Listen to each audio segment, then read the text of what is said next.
Okay, so now the next step is to put the O-rings on the end caps. So this part is a little bit tricky. Sometimes, so we're using this. Sorry, I'm losing my words here. So we're using these optically clear cast acrylic cylinders as the pressure tubes for the electronics compartment. However, because again, the OpenROV is all about making this as low cost as possible. So to get the precision tolerances we need, getting like precisely toleranced these kind of cast acrylic tubes is extremely difficult or very expensive as well. So what we've done is kind of figure out a system to make it such that we can use these cheaper cast acrylic cylinders, but still be able to get a nice, perfect watertight seal. And I'm going to show you how to do that right now. So let's take your O-ring and then let's stick it on to this end cap. Again, make sure that the channel is clean, that the hot glue is not in the channel, and make sure your hands are clean as well before you handle the O-rings. You don't want any dust or grime or dirt inside them. That will scratch up your seal and possibly also make it that you don't get a nice seal. So let's just make sure, assuming that we're all clean, let's just insert the O-ring onto the end cap. And let's see, I have two tubes here to show you kind of the differences. So sometimes your tube is actually just tight enough. Again, you see I'm kind of pressing this tube against my chest. Oh, there we go.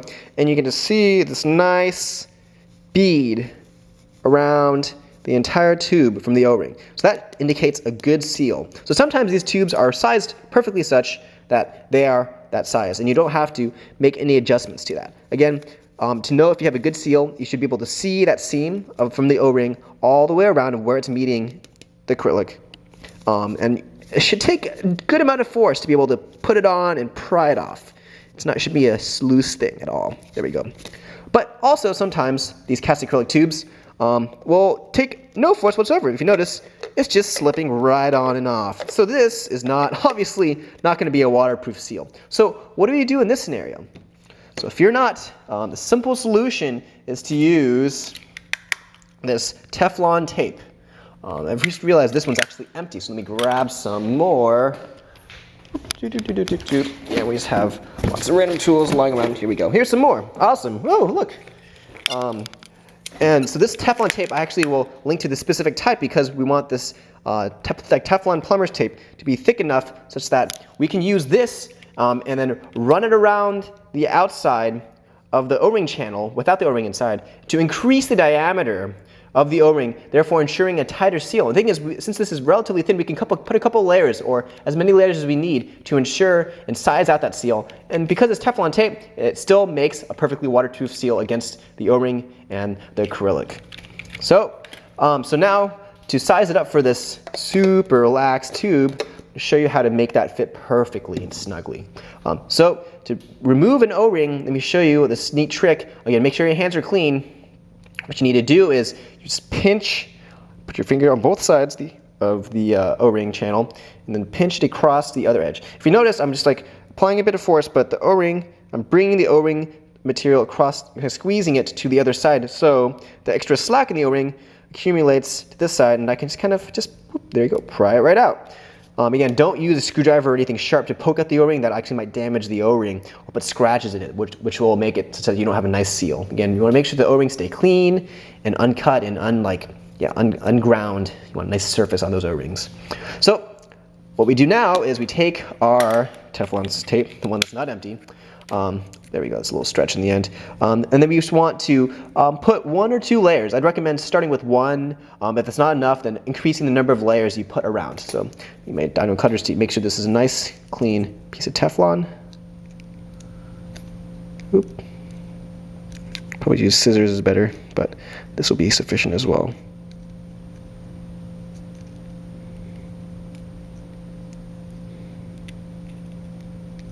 Cool. There we go. So you want to take this Teflon tape and then run it around that channel to increase the diameter of the O-ring channel. So let's go ahead. And this is a little tricky. Again, make sure your hands are clean. That is of utmost importance. And ideally, you'd be working on a clean surface as well. So what you want to do is it's kind of hard to film, but you want to make sure that the edge of the Teflon is up against the side of your end cap, like that, like so. So you can see that as I'm running it along, it's covering the O-ring channel on either side. So you don't want to put too much tension on it, but you want to put a good fair amount to keep it taut and tight. So you just want to make that edge run around. Just go, let's run around it, run around, run around. Nice and up against the O-ring channel. Oop. Again, just want it to be up against that acrylic perfectly, like so. Okay, so let's get one wrap on this. Oh, there we go. So let's get one wrap, a little bit more, of course, but it's got that. Once you have that, it's kind of diagonal cutters are not the best for this at all. I'd recommend scissors, sharp scissors. But this is what I have right now. Cool. So let's take that. Make sure they take that end. Oop. Be careful not to touch it too much.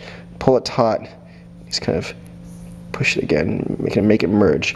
So now you have about one wrap of Teflon tape around that O-ring channel. Let's kind of smooth down those edges. As you can see, with your finger, so that they're flush up against the end cap itself.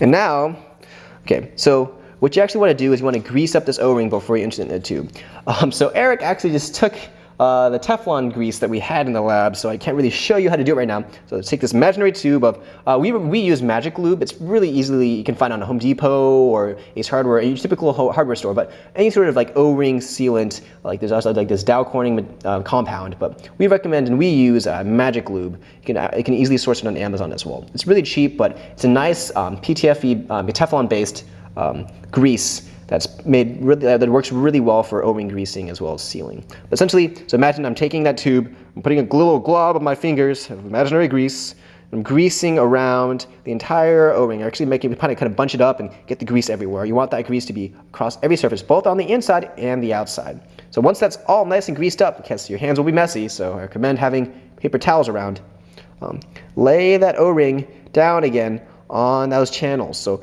gently push down, not like for the O-ring against the channels to kind of, because the Teflon tape is kind of suspended across that channel, so you want to push the O-ring against that to kind of stretch that Teflon so that the O-ring can again seat back into its proper channel. So again, just kind of stretch that around, yeah, and just use your watch. So watch the end again. Make sure it's gentle with that so it doesn't pull the Teflon all the way through, but just kind of run your finger along, stretching it.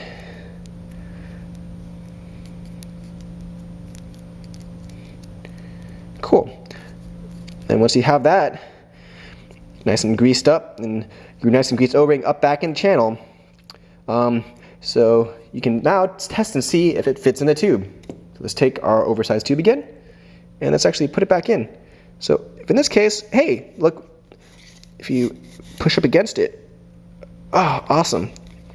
So it actually took a lot more force than last time. It wasn't a tight fit, but you can still see that that bead and seam is not very wide. Typically, you want that bead and seam to be about 1 millimeter or so. I'll take some pictures of this later to show you a nice seal versus like a weak seal. So we're making progress. Again, maybe the one layer is not enough, but you get the idea. So do this until you get a nice perfect seal. So again, this is kind of, you can pull it off with one hand. Maybe I'm weak as well, but if you can pull it off with one hand, you probably want it to be tighter. If you need to use both hands to be able to pull it off, then you're probably in the right ballpark. Again, you don't want it to be overly tight because at a certain point, if it's too tight, then it just doesn't make sense. It's too difficult to pry off. But again, you want to make sure that you have a good seal. So this is how you prepare the end caps. Make sure that they get a nice tight seal against the electronics tube. So take the same procedure and then do it for the end cap with the tether, with all the wires attached, with the wire through hole potting. However, this one's a bit trickier because with this little tether sticking out, it's more difficult to wrap the Teflon around. So I recommend kind of pushing this cable out of the way while you're wrapping. And it might take some little finicky, like trying like 1 or 2 times to get it right, but do the same procedure for both sides, and then you'll have end caps that make a nice seal against your electronics tube. So, and that's it for this video.